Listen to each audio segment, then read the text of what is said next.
እጮሃለሁ። እውነት እንዲሰለችና ቤቱ እንዲያስጠላ አድርጌያለሁ? ያን ያህል ያስቸገርኩ? እንደዚህ ነው የሰለች? ቆይ አንድ ጊዜ ፋታ ስጭኝ እንጂ ምንድነው የምትቀባጥሩ? ቆይ ማን ነው እንደሱ ያለው? ያቺ ሴትዮ ናታ። እህት ናት ያለችኝ። ብቻሽን ቀረሽ አለችኝ። መቼ ነው ደግሞ ሰው እውነት ተናግራ የምታውቀው? ለምንድነው እሷን ያመንሻት? አላመንኳትም ነበር፣ ግን እኔ በጣም ብቸኝነት የተሰማኝ። በፍጹም አልተውሽም። እሺ በፍጹም ብቻሽን አልተውሽም። ባልኖርም ባልነካሽም የራኩሽ ቢመስልሽም እንኳን ብቻሽን አልተውሽም። አማል እንዴ? አረ በፈጠረሽ ምን እንዳደረገሽ እንኳን ንገሪኝ። በጣም ነው ያመነጫጨቀኝ። በዛ ላይ ደግሞ ተናድጄ አንቺ ጋር ስመጣ አንቺ የለሽም። አንቺ ራስሽ ስንት ሰዓት ሙሉ ነው ሻወር የምትወስጂው? ይቅርታ በጣም እየታጠብኩኝ ነበር እኮ። ቆይ ምን ብለሽ ነው የተናገረሽ? እሱ እኮ ያለ ምክንያት ማንንም ሰው አይናገርም። እሱ ምንም አያደርግም አይደለም? እኔ ብለሽ ምንም ነገር እንዳትናገሪ። ህብስት ጤነኛ አይደለሽም እንዴ? በጥፊ መታኝ እኮ ነው እያልኩሽ ያለሁት። አንቺ ግን እሱ ትክክል ነው ብለሽ ከሱ ጎን ሆነሽ ትከራከሪለታለሽ አይደለ? አልተከራከርኩለትም እኮ፣ ግን አንቺ የሆነ ነገር ካላልሽው እሱ ምንም እንደማያደርግሽ ነው የነገርኩሽ። ህብስት መታኝ እኮ ነው እያልኩሽ ያለሁት። ሰምተሽኛል አይደለ? አዎ ሰምቼሻለሁ። ጎዳሽ እንዴ? ጉር ነው። ምንድነው ትይ? ምንድነው ትኛለሽ እንዴ? ቤቱ እንደዚህ እየተበጠበጠ ያለው ምንድነው? እንጃት። እኔ ምን አውቄ። ጋሽና ባምላክ ሲጨቃጨቁ ነበረ። እሺ አሁን የት ናቸው?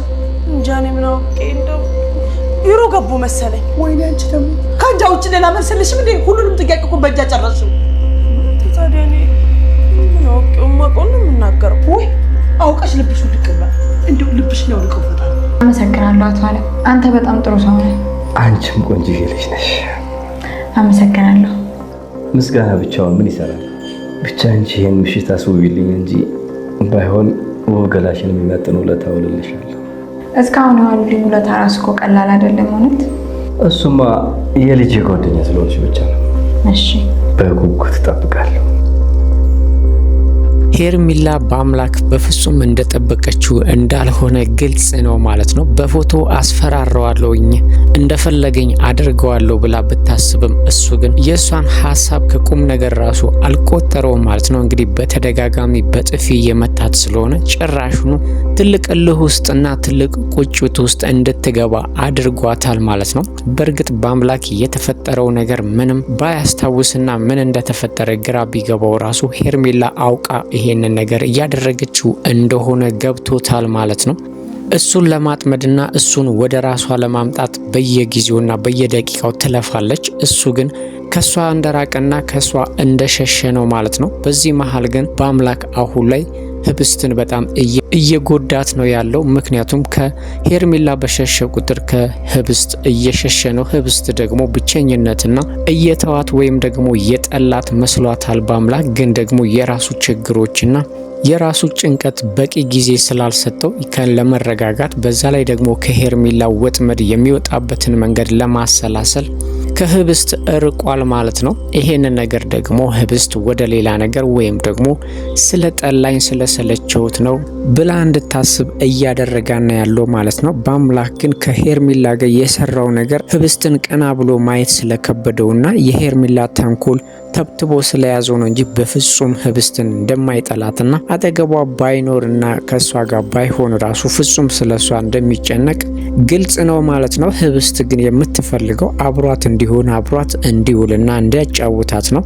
አሁን ላይ እንግዲህ ህብስት እየተሰማት ያለው ነገር በጣም አስቸጋሪና ቅስም የሚሰብር እየሆነባት ነው። በዛ ላይ ደግሞ ይፍቱ ስራ እንደነዘነዘቻትና ሁሌም ዝቅ እንዳደረገቻት ነው እያለችው ማለት ነው። ዛሬ ላይም በአምላክ አሰልችተሽዋል፣ እዚህ ቤት እንዳይመጣ ያደረግሽው አንቺ ነሽ ብላ ህብስት ትልቅ ጭንቀት ውስጥ እንድትገባና እንድትጨናነቅ በአምላክም ጠልቶኛል ብላ እንድታስብ በዛ ላይ ደግሞ ወደ ክፍሏ እየመጣ ስላልሆነ ከነገሮች ጋር አገጣጥማ እውነቱ ይፍቱ ስራ የተናገረችው ነገር እውነት ነው ብላ እንድታስብ አድርጓታል ማለት ነው። ሌላው ሄርሜላ እንግዲህ በየአቅጣጫው ሁሉንም ለማጥመድና ሁሉንም በቁጥጥሯ ስር ልታውላች እየሞከረች ነው ያለችው። እስካሁን ድረስ እንግዲህ በሷ ሀሳብና በሷ ተንኮል ያልተሸነፈው በአምላክ ብቻ ነው። አቶ አለምን በግልጽ ነግሯታል። ገላዋን እንደሚፈልግና ከሷ ጋር መደሰት እንደሚፈልግ ነግሯታል ማለት ነው። ይሄ ደግሞ ምናልባትም ይፍቱ ስራ ላይ ወይም በትዳራቸው ላይ ትልቅ ችግር ሊፈጥር እንደሚችል ግልጽ ነው። ይፍቱ ስራ ባሌ እያለች ስትጠራ ሄርሜላም እንግዲህ አለም የይፍቱ ስራ ባልነትን ተጠራጥራለች ሄርሜላ ማለት ነው። ምክንያቱም አሁን ላይ እንግዲህ ከሄርሜላ ጋር ግንኙነት ከጀመረ ምናልባትም ይፍቱ ስራን ዞር ብሎ ላያያት ይችላል። በዛ ላይ ሄርሜላ ወጣትና ብልጥ ነች ማለት ነው። በፍቅር ካጠመደችው ከይፍቱ ስራ ጋር ያለውን ግንኙነት ሙሉ በሙሉ ሊያቋርጥ ይችላል። ይሄንንም የተረዳችው ሄርሜላ እንግዲህ ከአለም ጋር ያላትን ግንኙነት ጠበቅ አድርጋ ከሱ ጋር ብዙ ነገር ለማሳለፍና በምትኩ ደግሞ ብር ለመቀበል እያሰበች ነው ያለችው። በእርግጥ አለም የብር ችግር የለበትም። ስለዚህ ከሄርሜላ ጋር የፍቅር ግንኙነት ወይም ደግሞ አንሶላ መጋፈፍ ከቻለ ምናልባትም ከይፍቱ ስራ ጋር ያለው የትዳር ግንኙነት ትልቅ አደጋ ውስጥ ሊገባ ይችላል ማለት ነው።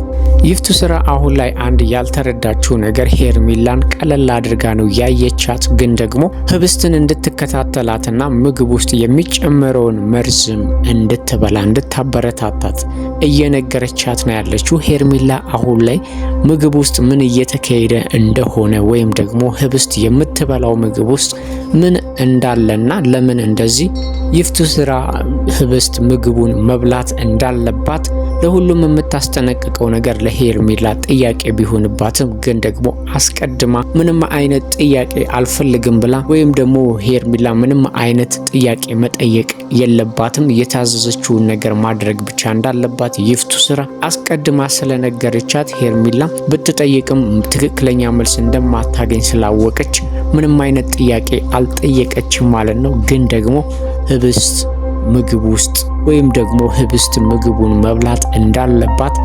እንድታስገድዳት ለሄርሜላ ይፍቱ ስራ ስትነግራት አነጋገሯ ወይም ትዕዛዟ ግራ ቢገባትም ግን ደግሞ የተባለችውን ነገር ማድረግ አለባት።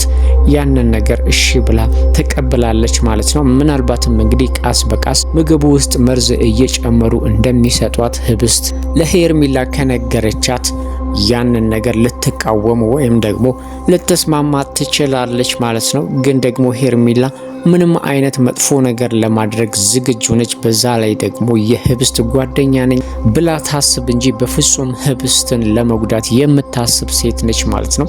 ዛሬ ላይም እንግዲህ የህብስት አሳዛኝነትና ቅንነት ግራ ስላጋባት ይቅርታ ጠይቃታለች።